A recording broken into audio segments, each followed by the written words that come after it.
ሰላም ወደ ተወዳዳችሁ የኢትዮ አርሰናል የዩቲዩብ ቻናላችን ቤተሰቦች በእያላችሁበት የዓለም ዳርቻ ሁሉ አክብሮታዊ ሰላምታችን ይድረሳችሁ። መልእክታችን ነው ከኢትዮ አርሰናል የዩቲዩብ ቻናል ለሰዓቱ ለእናንተ ለማድረስ የመረጥናቸውን አጫጭር አርሰናል ጉዳዮችን ከዚህ እንደሚከተለው ማስደመጣችንን አሃዱ ብለን የምንጀምር ነው የሚሆነው። እናንተ ግን ለቻናላችን አዲስ ከሆናችሁ ሰብስክራይብ ማድረጋችሁን እንዳትዘነጉ። እስኪ ቪዲዮዎቻችን በብዙ መልኩ ተደራሽ ይሆኑ አይደለም የሚገኘው፣ ስለዚህ የላይክ በተኑን አንደውላችሁ መጫናችሁ እንዳትዘነጉ። በትንሹ ከ300 እስከ 500 ላይኮችን ከናንተ እንጠብቃለን። በዛሬው ዜናችን በቀጥታ ወደ አርሰናል ጉዳዮቻችን የምናመራ ነው የሚሆነው። የመጀመሪያ መረጃችን የሚሆነው ስለ ራሂም ስተርሊንግ ጉዳይ ነው። እንግዲህ ራሂም ስተርሊንግ ወደ አርሰናል በውሰቱ ሊያመራ ተጫዋች እንደሆነም ይታወቃልና ምናልባት እንደው ተጫዋቹ በአርሰናል ቤት እዚህ ግባ የሚባል አይነት ፐርፎርማንስን ማሳየት ያልቻለ ወይም ደግሞ በተጠበቀው ልክ ፐርፎርም ማድረግ የከበደው ተጫዋች እንደሆነም ይታወቃልና የተጫዋች አሁን ላይ እንግዲህ ወደ ቀድሞ ክለቡ ወደ ቼልሲ መመለሱ እንደዚሁም የሚቀር እንዳልሆነ ነው መረጃዎችም ያመለከቱ የሚገኘው። ታዲያ ይሄ ማለት ግን ወደ ቼልሲ መለሳል ማለት ራሂም ስተርሊንግ በውድድር ዓመቱ ላይ እንግዲህ በአርሰናል ቤት ያሳያቸውን ደካማም ሆነ ጠንካራ ጎኖችን ይቀርፋል አይቀርፍም፣ እሱ እንግዲህ በቼልሲ ቤት የሚከሰቱ ጉዳዮች ናቸው የሚሆኑትና ፋብሪዚዮ ከዚህ ጋር በተገናኘ አንድ መረጃን አጋርቷል። በአመቱ መጨረሻ ውሰቱ የሚጠናቀቀው ራሂም ስተርሊንግ ቼልሲ ተጫዋቹን በቀጥታ መሸጥ ይፈልጋል፣ በድጋሜ ወደ ቼልሲ እንዲመለስ አይፈልጉም፣ ከሳውዲም ከየትኛውም ዓለም ለሚመጡ ዝውውሮች ራሳቸውን ዝግጁ አድርገዋል የሚል ሐሳብንም አጋርቷል። እንግዲህ ከአርሰናል ይህንን ያውሳት ውሎ ወደ ቋሚነት የመቀየር ምንም አይነት ፍላጎት እንደሌለውም ነው አንዳንድ የመረጃ ምንጮችም ያመለከቱ የሚገኘው። ለማንኛውም ራሂም ስተርሊንግ ከአርሰናል ጋር መለያየቱ የሚቀር ጉዳይ አይደለም። ጋዜጣ ዴሎ ስፖርት እንግዲህ በአርሰናል የዝውውር ኢላማ ውስጥ የሚገኘው ቪክተር ኦሲሜን ምናልባት ሞስት ፕሮባብሊ እንግዲህ ወደ ማንቸስተር ዩናይትድ የሚያደርገው ዝውውር እየተጠናቀቀ ይገኛል የሚል ሐሳብንም ሰጥቷል። ይህንን መረጃ ሲያካፍል እንግዲህ ምንድነው ያለው 63 ሚሊዮን አካባቢ የውል ማፍረሻ ተለጥፎበታል ኦሲሜን እና ይህንን የውል ማፍረሻ ደግሞ ማንቸስተር ዩናይትዶች እንግዲህ መክፈል ይፈልጋሉና በአርሰናል እና በኦሲሜ መካከል የነበሩ ንግግሮች አሁን ላይ ለጊዜው ገታ እንደተደረጉም ነው ዘገባዎችም ያሳዩ ያመለከቱ የሚገኘው። ነገር ግን በዝውውር ገበያው ላይ እንግዲህ አርሰናል ሙሉ ለሙሉ ከቪክተር ኦሲሜን የዝውውር እንቅስቃሴ ራሱን ቢያገልም እንኳን ሌሎች ተጫዋቾችን ግን ወደ ቡድኑ ለመቀላቀል አበክሮ እየሰራ እንደሚገኝ አሁንም ተያያዥ መረጃዎችን እየሰማን ነው የምንገኘው። በተለይ የአሌክሳንደር አይዛክ የዝውውር እንቅስቃሴና የቤንጃሚን ሴስኮ ዝውውር በብዙ መልኩ ከአርሰናል ጋር ስማቸው የተገናኘ ነው የሚገኘው። አይዛክ እንግዲህ ያው ብዙ ጊዜ ተደጋግሞ የተነሳ ጉዳይ ስለሆነ ለእናንተም በድጋሚ ራሱ ደጋግማችሁ ስትሰሙት አሰልች ነው የሚሆነው። ስለ ቤንጃሚን ሴስኮ ግን ትንሽ ሐሳቦችን ልንገራችሁ። ቤንጃሚን ሴስኮ እንደሚታወቀው የአርሰናል የልብ ወዳጅ ነውና ለቅርብ ወዳጆቹ እንደዚሁም ለቅርብ ቤተሰቦቹ አንድ ሐሳብን ሰጥቷል ወይም ደግሞ አንድ አስተያየትን ሰጥቶ ነበርና ያ አስተያየት ምንድነው ተጫዋቹ ወደ አርሰናል ማምራት እንደሚፈልግና ከአርሰናል ጋር እየተደረጉ የሚገኙ ንግግሮች በአዎንታዊ መልኩ እየቀጠሉ እንደሚገኙ ተጫዋቹ ስለመናገሩ ነው ዘገባዎችም እየጠቆሙና ያመለከቱ የሚገኘው። በዚህም እንግዲህ ከተጫዋቹ መዳረሻ ክረምት የዝውውር መስኮት ሲከፈት ወደ አርሰናል የመሆኑ ጉዳይ የሚቀር እየመሰለ አይደለም የሚገኘው። ያው አርሰናል የአጥቂ መስመር ሰላፊ ተጫዋችን ወደ ቡድን ስብስቡ ለመቀላቀል ከመንጊዜውም በላይ ያላለሰለሰ ጥረቶችን እያደረጉ ይገኛሉ መድፈኞቹ። በዚህ ምክንያት እንግዲህ የተጫዋቹ መዳረሻ የት ይሆናል የሚለው ጉዳይ ወደ ሰሜን ለንደን ኤምሬትስ ስቴዲየም የመሆኑ ጉዳይ የሚቀር እንዳልሆነ ነው መረጃዎችም እያመለከቱ የሚገኘው። በነገራችን ላይ አርሰናል ወደ 3 ወይም ደግሞ ከዛ በላይ የሚጠጉ ዝውውሮችን የማጠናቀቅ እድሉ ሞስት ከፍተኛ የሚባል እድል ያለው ክለብ ነውና ከዚህ አንጻር ስትመለከቱት እንደው ተጫዋቹ በአርሰናል ቤት ፊርማውን ቢያስቀምጥ ቤንጃሚን ሴስኮ ለአርሰናል የአጥቂ መስመር ችግር በቶሎ መፍትሄዎችን መስጠት የሚችል ተጫዋች ነው ወይ? ተጫዋቹ ከዚህ በፊት የነበረው ከሳልስበርግ እስከ ላይፕዚግ ያሉትን እንቅስቃሴ መለስ ብሎ ተመለከተ ሰው ተጫዋቹ በደንብ ማደግ እንደሚችል፣ በደንብ መጎምራት እንደሚችል፣ ጥሩ የሚባል እንቅስቃሴን ማሳየት እንደሚችል፣ በሜዳ ላይ የአንድ ለአንድ ግንኙነቶችን እንደሚያሸንፍ፣ የአየር ላይ ኳስ አጠቃቀሙ ጥሩ እንደሆነ እነዚህ ሁሉ በተጫዋቹ በኩል በፖዚቲቭ ሳይድ የሚነሱ ጉዳዮች ናቸው።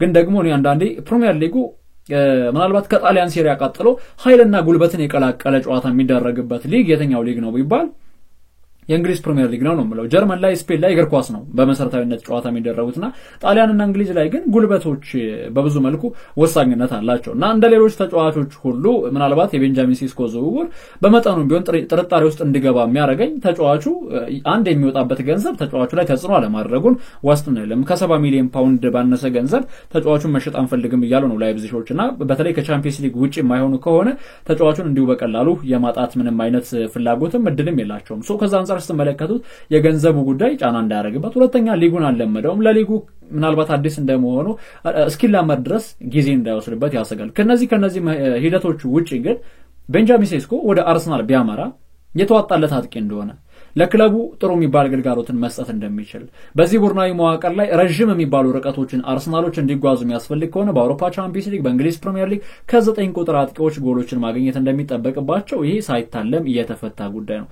ከዚህ አንፃር እንግዲህ የቤንጃሚን ሴስኮ ጉዳይ ከአርሰናል ጋር በሰፊው ስሙ እንዲገናኝ የሆነበት ዋነኛ ምክንያት እንግዲህ ተጫዋቹ ሜዳ ላይ በሚያደርጋቸው እንቅስቃሴዎች ምናልባትም እንደው ክለቡን ወደ ተሻለ ደረጃ ያሻግራል ተብሎ ታምኖበት እንደሆነ ነው የመረጃ ምንጮች የሚያሳዩት። አንድሪያ ቤርታ ግን ያው የመጀመሪያ ኢላማቸው የሆነው እንግዲህ አሌክሳንደር አይዛክ ነው። ሁለተኛ ኢላማቸው ደግሞ ቤንጃሚን ሴስኮ ነው። ምንም ጥያቄ የለውም። ከዛ በኋላ ነው ቪክተር ዮኬሬሽ እና ቪክተር ኦሲሜን ሌሎች ተጫዋቾችን መጥራት የምንችለው። ከነዚህ ተጫዋቾች በኋላ ላይ ነው እንግዲህ የሚቀመጡትና ምናልባት አርሰናል የማጥቃት ዞኑን ለማጠናከር የ9 ቁጥር ቦታ ላይ ቤንጃሚን ሴስኮን እና አሌክሳንደር አይዛክን ሁለቱን ይዘው እንግዲህ ለማፎካከር ማቀደው እየሰሩ ነው የሚገኘው። እንደዚሁም ደግሞ የዊንግ ባክ ቦታውን ምናልባት ለሌላ ተጫዋች ለመስጠትም ዝግጁ ናቸው የተባለ ነው የሚገኘው። ምናልባት እንግዲህ ሊያንድሮ ትሮሳርድ ከአርሰናል ጋር የሚለያይ ከሆነ በማጥቃት ዞኑ የዊሊያምስ ዝውውር ስለ አርሰናል እንግዲህ ስሙ በደንብ እየተነሳ እየተያዘ ነው የሚገኘው። እንዴት የሚለውን ጉዳይ እንመልከት።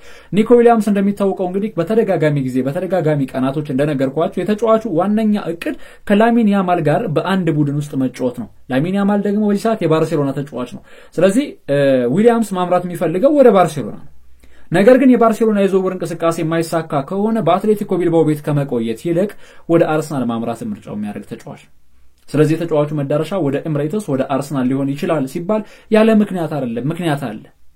የቤንጃሚን ሴስኮ ወይም አሌክሳንደር አይዛክ ዝውውር ከተጠናቀቀ በኋላ አንድ የአጥቂ መስመር ሰላፊ ተጫዋች ካገኘ በኋላ አርሰናል ሙሉ ለሙሉ ትኩረቱን የሚያደርገው የዊንግ ባክ ሚናነቱን በደንብ ማወጣት የሚችሉ ተጫዋቾች ነው። ቀደም ሲል ነግሬያችኋለሁ። ውሉ ሲጠናቀቅ ወደ ቼልሲ የሚመለሰው ራሂም ሸኪል ስተርሊንግ ክለቡን ለቆ ቡካዮ ሳካ ጉዳት በሚያስተናግድበት ጊዜ ያን ቦታ መሸፈን የሚችል ተጫዋች በአርሰናል ቤት እንደሌለ ከአንድም 2 3 4 ጊዜ በተደጋጋሚ ጊዜ ተመልክተናል። ስለዚህ አርሰናል ስኳድ ዴብዙን ከማስፋትም አንፃር ስትመለከቱ በተለይ ሊያንድሮ ትሮሳርድን ወደ ሳውዲ አረቢያ የሚሸኙ ከሆነ የተጫዋቹን ዝውውር የማጠናቀቅ እድላቸው ከፍተኛ እየሆነ ይመጣል። ከዚህ አንፃር ስትመለከቱት አርሰናል ታዲያ እንግዲህ በቀጣይ ቡድናዊ መዋቅሩ በተሻለ ደረጃ ከፍ ብሎ እንዲታይ በውድድር መገበያ ላይ እንደዚሁም ደግሞ በውድድር መርሃ ግብሮች ላይ ጠንካራ ሆኖ ለመቅረብ አንዳንዴ ብራንድ ከመገንባት ደጋፊ ከማብዛት ጎን ለጎን ገንዘቦችን ማውጣት ያስፈልጋል። ስለዚህ በቀጣይ የዝውውር መስኮት እንግዲህ ከኒኮ ዊሊያምስ ጉዳዩን ከአርሰናል ጋር በሰፊው ስሙ እየተያዘ ይገኛል። ኒኮ ዊሊያምስ እንደሚታወቀው በአትሌቲኮ ቢልባኦ ቤት በጣም አስደናቂ የሚባል ብቃትን እያሳየ ይገኛል። ከስፔን ብሔራዊ ቡድን ጋር እስቲል አሁን እየተደረጉ በሚገኙ ጨዋታ መርሃ ግብሮች ማለትም በኔሽን ሊግ ጨዋታዎችም ጭምር ለፍጻሜ ለማለፍ ጫፍ ላይ የደረሰ ተጫዋች ነው። እያንዳንዱ እንቅስቃሴዎቹ አመርቂ ናቸው። ተጫዋቹ እያንዳንዱ እንቅስቃሴዎቹ በጣም ጥሩ የሚባል እንቅስቃሴን የሚያደርግ ተጫዋች ነው። ከኳስ ጋር ምቾት የሚሰማው ተጫዋች ነው። እንደዚሁም ደግሞ በአንድ ለአንድ ግንኙነት ምን ማድረግ እንዳለበት ጥንቅቅ አድርጎ የሚያውቅ ተጫዋች ነው። በሉዊስ ደላፎንቴ ቡድን የአንበሳውን ድርሻ እየተወጣ የሚገኝ ተጫዋች ነው። የተጫዋች በዛ ላይ ገና 22 ዓመቱ ነው። 9 ጎሎችን አስቆጥሮ 7 ለጎል የሆኑ ኳሶችን አመቻችቶ ማቀበል የቻለው ኒኮ ዊሊያምስ አርተር ከሀገረ ጋና የዘር ሐረጉ የሚመዘዘው በደቡባዊ ዩሮፕ ውልደቱን ያደረገ ተጫዋች ነው። በአትሌቲኮ ቢልባኦ ቤት እንግዲህ በቢ ቡድን ከተገኘ በኋላ ጥሩ የሚባል ጊዜያቶችን እያሳለፈ ይገኛል። ሌላው የኒኮ ዊሊያምስ እንግዲህ ጥሩ ግልጋሎት ብለን የምናነሳው ለምሳሌ ቡካዮ ሳካ በማይኖርባቸው ጨዋታ ከቀይ መስመር መጀመር ይችላል። በህይወት ዘመኑ እስካሁን ካደረጋቸው ጨዋታዎች መካከል ለአትሌቲኮ ቢልባኦ በቀይ መስመር አጥቂ 17% ያክል ጨዋታዎችን አድርጓል። 83% ከግራ መስመር አጥቂነት የተነሳ ነው ጨዋታውን የሚያደርገው። ተጫዋቹ ከዚህ በፊት በነበረው የእግር ኳስ ህይወቱ ከአትሌቲኮ ቢልባኦ ወጣት ቡድን ከተገኘበት ጊዜ አንስቶ ተስፋ ሰጪ ሂደቶችን እየተከተለ ይገኛል። ባየር ሙኒክ የተጫዋቹ ፈላጊ ነው። ባርሴሎና የተጫዋቹ ፈላጊ ነው። በዛ ላይ ጁን 30 2027 ላይ ነው ኮንትራቱ የሚጠናቀቀው። እንደሚታወቀው ጁላይ 1 2021 ላይ የ6 ዓመት ኮንትራትን ከፈረመ በኋላ አሁን ኮንትራቱ ሊጠናቀቅ እንግዲህ የ2 ዓመታት ዕድሜ ብቻ ናቸው የሚቀሩት። በአትሌቲኮ ቢልባኦ ቤት በዚህ ዓመት በላሊጋው 4 ጎሎችን አስቆጥሯል። በአውሮፓ ሊጉ በተመሳሳይ 4 ጎሎችን አስቆጥሯል። በኮፓ ዲላሪ በሁለት ጨዋታ 1 ጎል አስቆጥሯል። ባለፈው የውድድር ዓመት 16 ለጎል የሆኑ ኳሶችን አመቻችቶ አቀብሎ 8 ጎሎችን ማስቆጠር ችሏል። ዘንድሮ ምናልባት እንደባለፈው የውድድር ዓመት እያንጸባረቀ አይደለም የሚገኘው የተጫዋቹን ሂደት ስትመለከቱት፣ ግን ደግሞ ልዩነቶችን መፍጠር የሚችል ተጫዋች እንደሆነ በተደጋጋሚ ጊዜ ተመልክተናል። ስለዚህ የኒኮ ዊሊያምስ ዝውውር ምናልባት እንደው የመሳካት እድሉ ከፍተኛ ነው። ከዛው ከአትሌቲኮ ቢልባኦ ቤት እንደው ምናልባትም ይቆያል ቢባል ራሱ ቀጣይ ኮንትራት ነፃ ሆኖ ስለሚለቅ አትሌቲኮ ቢልባኦ ተጫዋቹን በነፃ ማጣት አይፈልጉ። ስለዚህ የተጫዋች መዳረሻ እንደሆነ የሚፈልጉት የትኛውም ክለብ ለአትሌቲኮ ቢልባኦዎች እንግዲህ እንዲከፈላቸው ይፈልጋሉ ገንዘቡ። ከዛው ውጪ የስፔን ብሔራዊ ቡድኑ አማካኝ ደግሞ የብሔራዊ ቡድን አጋሩ የኒኮ ዊሊያምስ ማርቲን ዙቢሜንዲ ሌላው የአርሰናል የዝውውር ኢላማ የሚገኝ ተጫዋች ነው። ማርቲን ዙቢሜንዲ ያው እንደሚታወቀው አሁን ላይ መረጃዎችን እንደሚያሳዩት ከሆነ ሪያል ማድሪድ ይህንን ዝውውር ለመጥለፍ በጣም ብዙ ስራዎችን እየሰራ ነው የሚገኘው። ብዙ ስራዎችን እዛው ስፔን ውስጥ እንዲቆይ በሪያል ሶሲዳድ ሳይሆን በታላቁ ሪያል ማድሪድ እዛው ቆይታዎችን እንዲያደርግ እንግዲህ ተጫዋቹ ከአርሰናል ጋር ቀደም ብሎ በግል ጉዳዮች ስምምነት ላይ ደርሷል።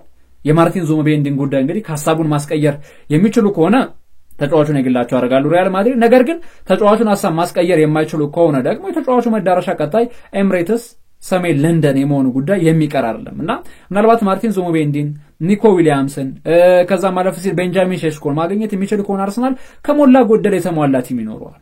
ከሞላ ጎደል ማለት ነው።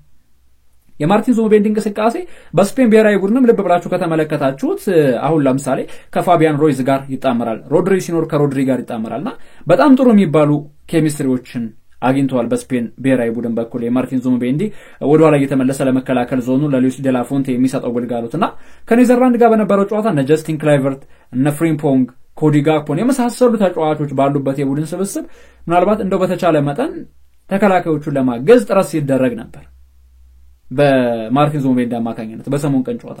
ታዲያ ይህንን ተጫዋች እንግዲህ ከአርሰናል ወደ ቡድን ስብስቡ ለመቀላቀል ከምንጊዜውም በላይ በጣም ትልቅ ተስፋ እንዳደረገበት ነው ዘገባዎችም የሚያመላክቱት። ጆርጂኒዮ እንደዚሁም በወኪሉ አማካኝነት በሚቀጥሉት ሳምንታት ውስጥ ስለ ተጫዋቹ ወደፊት ቆይታ እንግዲህ ንግግር ይደረጋል ተብሏል። ተጫዋቹ እንደሚታወቀው በሰሞን ቀን ወደ ሀገረ ብራዚል ተጉዞ ነበር። በብራዚል እንግዲህ ስለ ቆይታውና እንደዚሁም ደግሞ በብራዚል ስለሚቀላቀላቸው ክለቦች ያው ክለቦች የራሳቸውን ጥያቄ እንዳያቀርቡለት በማድረግም የተሻሉ የሚባሉ ምርጫዎችን ለመምረጥ እንግዲህ ካበክሮ ሲሰራ እንደነበር ነው ዘገባዎችም የሚያመላክቱት። በዚህ ምክንያት እንግዲህ በአርሰናል ቤት ያለው ጉዳይ ምን ሊሆን ይችላል፣ በአርሰናል ቤት እስከ መቼ ድረስ ጆርጂኒዮ ሊቆይ ይችላል በሚለው ጉዳይ የውድድር ዓመቱ ሲጠናቀቅ ከክለቡ ጋር መለያየቱ የሚቀራል። የውድድር ዓመቱ እንደተጠናቀቀ ከክለቡ ጋር የመለያየቱ ጉዳይ ከክለቡ ጋር እንግዲህ ለቆ የመውጣቱ ጉዳይ አሁንም ቢሆን ሳይታለም የተፈታ እንደሆነ ነው አንዳንድ የመረጃ ምንጮችም እያመላከቱ የሚገኘው። ለማንኛውም የተጫዋቹን መልቀቅ እንግዲህ ይፋ የሚሆን ከሆነ በቀጣይ አርሰናል ይህንን ተጫዋች ለመተካተስ ምን አይነት ሂደቶችን ይከተላል የሚለው ጉዳይ እንደዚሁም በዚሁ የዝውውር መስኮት ምላሾችን ለመስጠትም እንደዚሁ ይጠበቃል። ኢታን ዌነሪ የፕሪሚየር ሊጉ ምርጡ ወጣት ታዳጊ ከፍተኛ ገንዘብ ያወጣል የተባለ ተጫዋችም ሆኗል። የአርሰናል ብቸኛው ተጫዋች ነው በነገራችን ላይ። ኢታን ዌነሪ አሁን ላይ እንግዲህ በዝውውር ገበያው ላይ ዋጋ ይቆረጥለት ቢባል ከማንቸስተር ሲቲው ሳቪኒዮ ከማንቸስተር ዩናይትድና ሌኒዮሮና ከኮቢ ሜኖ ጋር በተመሳሳይ 55 ሚሊዮኖችን እንደሚወጣ ነው መረጃዎችም እያመላከቱ የሚገኙ። እነዚህ ተጫዋቾች እንግዲህ በተለይ ከ21 ዓመት በታች ሆነው ከፍተኛ ገንዘብ ያወጣሉ ተብሎ ከተጠበቁ ተጫዋቾች መካከል እንግዲህ ከኢታን ዌነሪ አንደኛው ተጫዋች ስለመሆኑም ዘገባዎችም ያመላክታሉ። 17 ዓመቱ ላይ ነው የሚገኘው። 55 ሚሊዮን ፓውንድ ያወጣል ተብሏል። እንግዲህ ኢታን ዌነሪ ከነ ኮቢ ሜኖ የሌኒዮሮ ሳቪኒዮ ጋርናቾ እንደዚሁም ደግሞ እነ ማቲያስ ቴል እነ ሉዊስ ከዛ ማለፍ ሲል እነ አርቸር ግሬን ጭምር ከርኬዝ እነዚህ ተጫዋቾች በፕሪሚየር ሊጉ እንግዲህ ወጣት ከ21 ዓመት በታች ነው ምናልባት ከፍተኛ ገንዘብ ያወጣሉ ተብሎ እንግዲህ ቅድመ ግምት ከተሰጣቸው ተጫዋቾች መካከል አንደኛው ነው። በእርግጥ በአርሰናል ቤት እያሳየ የሚገኘው እንቅስቃሴ እድገቱ በጣም አስገራሚ ሆኗል። ለዛም ነው አርሰናል እንግዲህ የተጫዋቹን ጉዳይ በተመለከተ ኮንትራት እንዲያራዝም በርካታ ስራዎችንም እየሰራ የሚገኘው። በቀጣይ እንግዲህ የተጫዋቹን እድገት አሁንም ቢሆን በብዙ መልኩ አጉልቶ ለማሳየት የአርሰናል እግር ኳስ ክለብ ላይ ጠባቂዎችም ብርቱ ስራዎችን ይሰራሉ ተብሎ ይጠበቃል። ቡካዮ ሳካ ከዲሴምበር ወር ጀምሮ እንግዲህ በጨዋታዎች ላይ ባይሳተፍም እንኳን ከፎደን በላይ የጎል አስተዋጽኦችን እንዳደረገ ይታወቃል። አሁን ላይ ወደ ልምምድ ተመልሷል። እንግዲህ ቡካዮ ሳካ ጥቁሩ አልማዝ ወደ አርሰናል የጨዋታ መርሃ ግብሮች እንግዲህ ብቅ ብሏል። በዚህም እንግዲህ በቀጣይ የመድፈኞቹ እግር ኳስ ክለብ የሚያደርጓቸው ጨዋታዎች በተለይ ከዚህ ከኢንተርናሽናል ብሬክ በኋላ ለሚደረጉ ጨዋታዎች እንግዲህ ጥሩ የሚባል የማገገሚያ ጊዜያቶችን ወስዶ ተስፋ ሰጪ እንቅስቃሴዎችን በድጋሚ ያሳየናል ተብሎ ይጠበቃል። ቡካዮ ሳካ ግን በቀጣይ እንግዲህ በሚደረጉ ጨዋታ መርሃ ግብር ለምሳሌ ከፉላም ጋር በሚደረገው ጨዋታ በተጠባባቂ ወንበር መጀመር እንደሚችል ነው ዘገባዎችም ያመላከቱ የሚገኘው። ቀለል ያሉ ልምምዶችን ከወዲሁ እየሰራ እንደሚገኝ ይፋ ተደርጓል። ሪካርዶ ካላፊዮሪ ያጋጠመው የጅማት ጉዳት ከ2 እስከ 3 ሳምንታት ከሜዳ ያርቀዋል ተብሏል። ዲማርዚዮ እንግዲህ ጣሊያናዊው ጋዜጠኛ እንዳረጋገጠው ከሆነ የተጫዋቹ ጉዳት እንግዲህ በብዙ መልኩ ለከፋ የሚሰጠው አይደለም፣ ነገር ግን ለጥንቃቄዎችም ሲባል እስከ 2 እና 3 ሳምንታት ድረስ ከሜዳ ይርቃል የሚል መረጃ ነው እንደዚሁም አጋርቷል። በዚህም እንግዲህ ምናልባት ለአርሰናል ተጫዋቹ ወይም ተከላካዩ መጎዳቱ በብዙ መልኩ እንደ ችግር ይነሳል አይደለ። ተከላካይ ብቻ አልነበረም ሪካርዶ ካላፊዮሪ በጣም ጥሩ የሚባሉ እንቅስቃሴዎችን በጣም ጥሩ የሚባል እግር ኳስን መጫወት የሚችል ተጫዋች ነው። ይህን ተጫዋች ማጣት ለአርሰናል ከባድ ነው። ነገር ግን ደግሞ ቀለል ላሉ ቀናቶች ወይም ደግሞ አጠር ላሉ ጊዜያቶች ነው ከሜዳ የሚርቀው መባሉ ደግሞ ለአርሰናል እንደ በጎ ወይም እንደ ጥሩ ዜና የሚነሳ ጉዳይ ነው። ለማንኛውም እንግዲህ ሪካርዶ ካላፊዮሪ በቅርቡ ወደ ሜዳ ይመለሳል ተብሎ ይጠበቃል። ለማንኛውም እንግዲህ ወደ ተከበራችሁ አድማጮቻችን ለሰዓቱ ለእናንተ ለማድረስ የመራረጥናቸው አርሰናላዊ ጉዳዮቻችንን እስኪ ባደመጣችኋቸው መልኩ እናጠናቃቸው። ከኢትዮ አርሰናል ዩቲዩብ ቻናል ለሰዓቱ ለእናንተ ያደረስናቸው ጉዳዮች እነዚህን ይመስላሉ። ለቻናላችን አዲስ ከሆናችሁ እንደወትሮ ሰብስክራይብ ማድረጋችሁ እንዳዘነጉ፣ ነባሮቹ ላይክና ሼር እያደረጋችሁ አብራችሁን ሁኑ መልእክታችን ነው። ለዛሬው ለእናንተ ያደረስናቸው ስፖርታዊ ጉዳዮች እንዲህ ባለ መልኩ አጠናቀቅን። ሰላማችሁ በዝት ይበል።